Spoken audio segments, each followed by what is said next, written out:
Jung, complexes, and the unconscious. Welcome to the Deep Dive.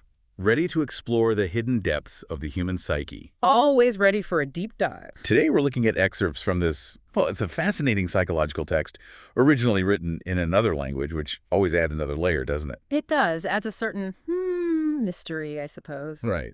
So we're talking about the subconscious, dreams, how culture shapes the way we see the world, all that good stuff. Exactly. It's a collection of lectures, actually, and commentaries, really digging into how we understand ourselves. And it jumps right in, doesn't it? Yeah. Talks about the human soul, says it exists beyond our physical reality. What did you think about that? It's a bold claim, for sure, but the text makes a compelling argument, about the soul or the psyche being this incredibly complex entity, can't really be confined to space and time. Yeah, I see what you mean. It really makes you think about how much we don't know about our own minds. Like we're only seeing the tip of the iceberg. Exactly. And this text, it takes that idea even further. It brings in yang and yin, those Chinese philosophical principles, light and dark forces constantly interacting. Oh, right. Opposites attracting, creating something new. How does that ancient wisdom fit into psychology in the 21st century? Well, think of it this way. That interplay of opposites, that's compensation at play.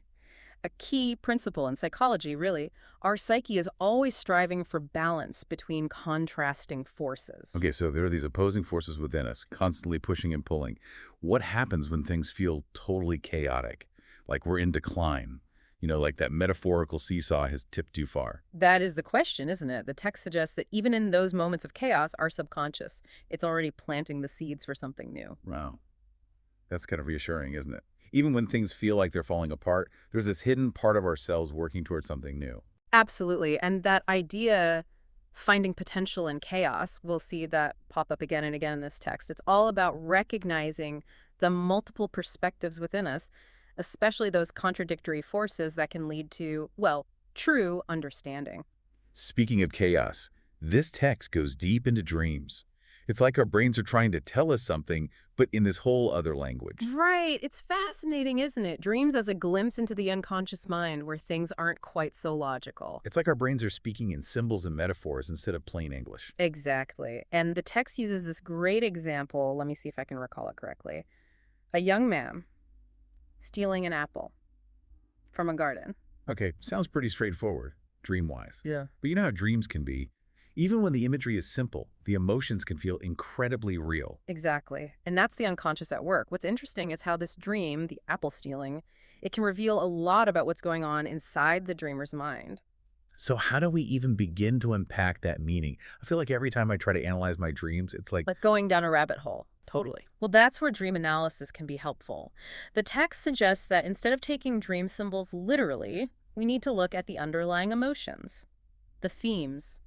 So in that dream with the apple, what could it all mean? It could be about forbidden desires, or maybe the dreamer's relationship with authority. It could even be about guilt or anxiety. See, it's rarely literal. Wow, that's way more than just an apple. And what about those dreams that keep coming back?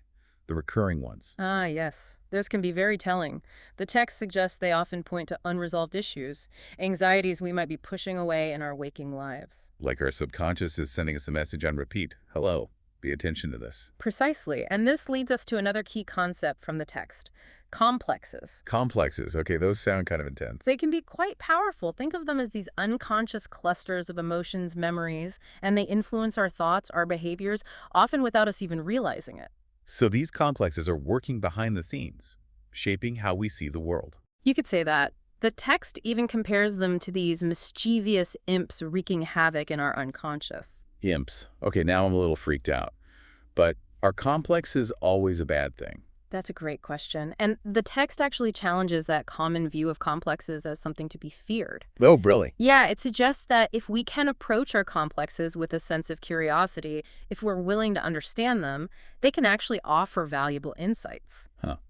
So instead of running from the imps, we should befriend them. In a way, it's about recognizing their influence and seeing them as opportunities for self-discovery. Okay, that's a pretty different way of thinking about it. Definitely. But that's what makes this text so fascinating, don't you think? It pushes us to question our assumptions and explore those hidden depths within ourselves.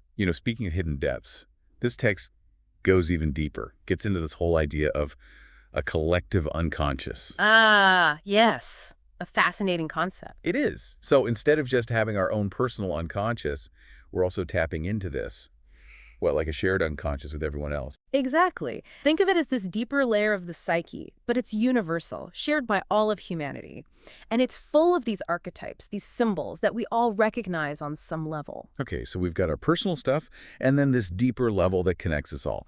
How does that actually show up in our lives? Well, the text gives this really interesting dream example. Let me see if I can recall it. Someone encounters a monster. Terrifying, right? But instead of being afraid, they're completely calm. That's unexpected. Usually a monster means it's nightmare time. Right. But the text suggests that this calmness, along with a dream's imagery, actually links back to the hero myth. You know, that classic story of facing your fears, overcoming obstacles, and achieving transformation. Oh, wow. Like those classic stories, even myths.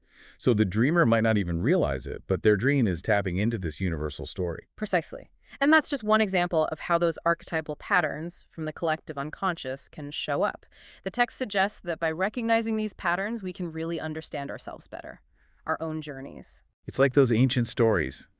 They're still relevant. They've got this wisdom we can still learn from. Exactly. They remind us we're not alone in our struggles. There's this timeless wisdom embedded in the human psyche, and we can all tap into it. This has been quite a journey.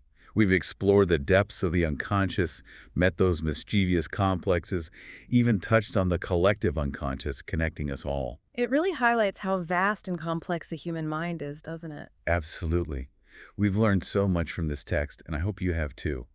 Remember those opposing forces within you, always searching for balance. Don't be afraid to explore your dreams. They might be trying to tell you something. And remember, you're part of something much bigger than yourself. Keep diving deep, and we'll see you on our next deep dive.